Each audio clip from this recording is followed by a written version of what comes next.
barricade yolleeku cité kër góor gi ubbeeku police yi yolleeku Macky Sall yolleeku waaye nag gaa yaa ngi reetaan mais man reetaanuma de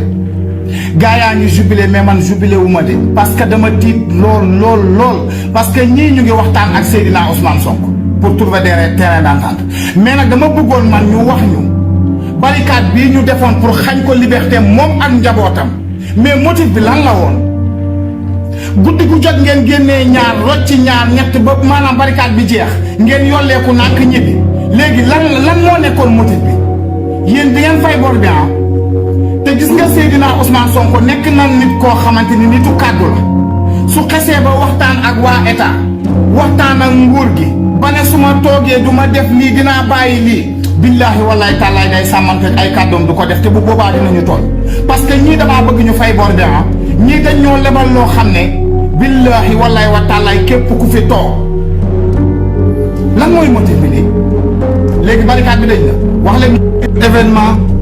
ñii dañ ñoo bëgg a divertir te duñ ko nangu le combat continue jusqu'à présent seule la lutte libère amul leneen lii du événement ñoom ñoo ko tëjoon ñoo ko tijji ñoo tulli ñoo mbalax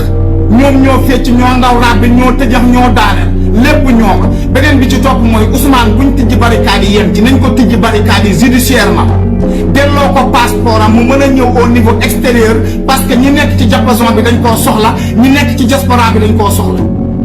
Ousmane dafa war a def tournéem di voyager moom njabootam ñu am jàmm parce que ci réew mi la dëkk te deful fi nag luñ koy woowee deful fi luñ koy xeebee deful fi luñ koy tëjee deful fi lu ñuy confisquer passeport am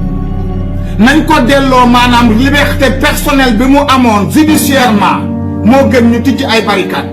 te ngeen dem yundul ma Ousmane ba xam ndax est-ce que mu nga ca kër parce que nag ñi mën a ñëw ubbi mu ñëw wóot sàcc Ousmane yóbbu ko démb ci guddi rawale ko defuñ ko muy dara ñii dara jombale wuñ ko seen bopp jamono biñ toll nii ñi nekk ci prison yi nañ leen dindi parce que defuñ dara seen droit lañ doon kaas nañu ubbi barrières yi judiciaire